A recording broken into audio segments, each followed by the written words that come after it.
I'm Layla. Welcome back to our channel, Elementary My Dear, where we make nutrition science easy for you to digest. Today we're talking about how you apparently don't need vegetables anymore. Make sure you hit the subscribe button so you never miss one of our videos. So this is breaking nutrition news. You don't need to eat vegetables anymore. I'm out of a job, you're out of a job. I just wasted the last 6 years of my life. Same. You sent me the link to that article. And it's just gone downhill from there. You saw the heading when you sent that and I was like, no, I refuse to accept this. This article has gained a lot of traction, and I think it's because people, for some reason, don't like vegetables. Yeah. All the news articles were like, oh, I've always hated vegetables. Let me publish this. It became a really big deal in like the last week, right? Yeah. I think the actual paper got published February 20-something. Yeah, so this is breaking news. Vegetables being good for you is like one of the only concrete things in nutrition. That's the core. Eat more vegetables. Like 99% of things, just eat some more vegetables. Vegetables don't protect you from cardiovascular disease. Is what a lot of them were saying. And we call bullshit. So we found the study in the Frontiers in Nutrition journal. The study has an impressive number of participants, fairly large sample size, almost 400,000 participants, and they used the UK Biobank. And I think that's like the sexy part. That's a large sample size, right? So you see that and you're like, well, this must be true. That's a lot of people. But I think really what I learned from reading this study is it's more in the nitty gritty. And I will say my bias is towards vegetables as a dietitian. So, that's my conflict of interest, is that I like vegetables and you know what? That's a hill I will die on. Yeah. Vegetables are good for you. Vegetables are good for you and they're tasty. It's in the nitty gritty of the study details that you see where there's kind of some holes. We're going to walk you kind of through the way that the study was done and kind of go through the strengths and limitations of the study, figure out what the real conclusion of the study is. Is it that we don't ever need to eat vegetables to protect our heart? All right. Spoiler alert. We do. You should still eat vegetables. Yeah. There's almost 400,000 participants that were used in the analysis of this particular study. Participants are from England, Wales, and Scotland. And they collected all sorts of information about them. So things like sociodemographic information, medical history, medicine use, reproductive history, anthropometric measurements like height and weight, the deprivation of their area, so like how well off the area that they live in, and education attainment, socioeconomic things. They got a lot of data. And something else they collected is their vegetable intake. And Rabina, would you like to tell us the very scientifically sound, precise method that they use for this study about vegetable intake and heart disease? They asked the participants how many heaped tablespoons of raw vegetables do they consume daily? And then how many heaped tablespoons of cooked vegetables do you eat daily? Also, that was 12 years before they did the analysis. They asked this once. Yeah, they did it one time, and they're like, okay, what you ate 12 years ago, that's exactly what you're eating right now. And we were talking about this. The idea of a tablespoon for vegetable intake seems so weird. Like, I don't even know how to conceptualize that.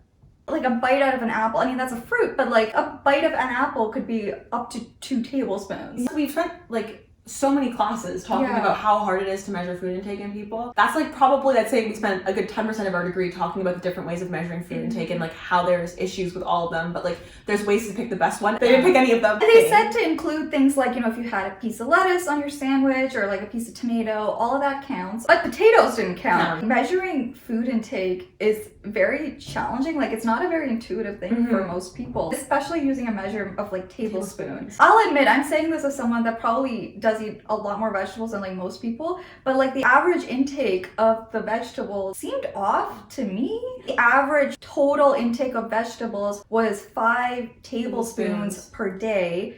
The average raw vegetable intake was 2.3 tablespoons a day, and the average cooked vegetable intake was 2.8 tablespoons per day. And they considered anything above 8 tablespoons per day of total vegetable intake to be high vegetable intake. But then what the researchers did is they looked at the NHS data sets, health records of people. They took the data of how many vegetables these people ate 12 years ago, and they're like, how many of these people have heart disease and or have had a heart attack and or have died? They actually found that when they did the first analysis, they were like, actually, it turns out vegetables intake is very helpful in preventing heart disease. It had an effect of about a 25% reduction in the event of cardiovascular disease, which is actually quite significant for something like cardiovascular disease because it's quite common. That's when they compared the highest intake of vegetables to the lowest intake. 5% reduction is good. Then they actually were very good and they decided to control for confounding variables. They controlled for things like gender, age, sex, where you live, socioeconomic variables. There was a whole bunch of them. They also, however, included things like obesity, hypertension, diabetes, use of hypertensive drugs, statins. Basically, they also controlled for a lot of variables that are considered risk factors for cardiovascular disease. Normally, we like to control for things that may give us a false assumption of what's happening. Maybe people who eat more vegetables are more health conscious, which is quite likely. And so maybe they're exercising more, which they did also control for. And maybe they're doing all these other things that could affect heart health. They controlled for those, but a lot of times that's like the way that vegetables work to prevent heart disease. So hypertension can lead to heart disease, elevated cholesterol can lead to heart disease, obesity can lead to heart disease, but vegetables also impact those. So they control for it, and they're like, okay, we're going to look at the effect of vegetables on heart disease without looking at these things that lead to heart disease. Pretty sketchy. Like you're saying, I think controlling for those other variables, like they controlled for smoking status, physical activity, alcohol consumption. It made sense to control for those things because oftentimes those are confounding variables. But to control for, like you said, the very mechanism that might be helping to change that risk level. It doesn't make that much sense. It really doesn't make that much sense. And they're like surprised that the risk reduction seemed lower. But you'd think from the headlines of their press release that was vegetables aren't important for cardiovascular disease. You'd be like, oh, okay, so they did that and then they didn't find any The effect went down to 0. No, it went down to 10%. Which is still a lot. So significant. I feel like normally scientists want to make their results look like positive. Yeah. They're like, actually, no, it turns out.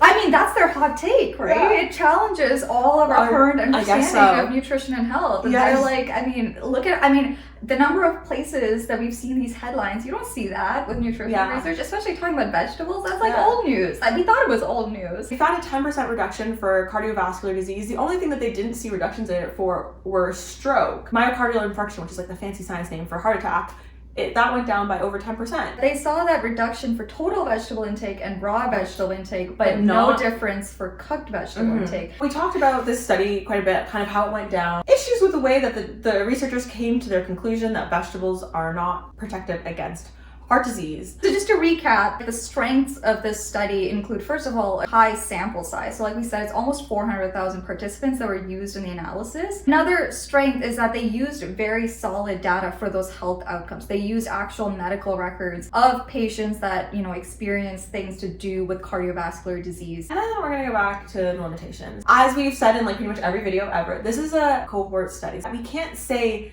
that there was a causal effect here. Another major limitation, which we kind of highlighted before, was the way that they collected nutrition information. In this case, they were basically just asking participants once, how many heaped tablespoons of raw or cooked vegetables are you eating on a daily basis? Estimating food intake is challenging in and of itself, and I think using a measurement tool of tablespoons, it makes it even that much harder. Yeah. And then there's the fact that they asked that question once. 12 years before they did the analysis. That's presumably supposed to represent their entire diet. The first data collection started in 2006. The way that people think about health and the amount of information about health has just increased so much since then. So I'm sure that these people's diets have changed over that 12-year period. Also, it doesn't really capture what they ate before that 12 years. What the people reported, their self-report data from that one point, led to a 10% decreased risk of cardiovascular disease. And they were minimizing that. Yeah. The way it was phrased is that, after adjusting for those possible confounding variables, the risk reduction seemed to be less big. And their view is that, so there must be even more confounding variables to account for that 10%. Which is kind of a silly take on it because we know physiologically, we know that there are so many mechanisms through which vegetable intake reduces risk for cardiovascular disease. That they also then controlled for. What's important to know is that this is one single study. The news outlets like to make this one study, be all right, this one study has changed the game, scrap everything, throw your vegetables out. Really just one study, and that's not how science works. When we look at the entire body of research literature that we have, there's quite a lot of observational and experimental studies that show the incredible benefits of having a diet that has both vegetables and fruits. That's the consensus. That's the one consensus! In nutrition science, it's a complicated thing, Yeah. but the one consensus that we have is that vegetables and fruits are good for you, and in general, lower your risk of most things. You're not taking that away from us. I do think something that's really interesting, and we had mentioned this earlier, is that the serving size of vegetables that they have for their high vegetable intake is so small. Our highest vegetable intake, half a cup. And the fact that that still made a difference is actually kind of impressive, to be yeah. honest. When you look at the data, it's really interesting. I've compared everything to the lowest group.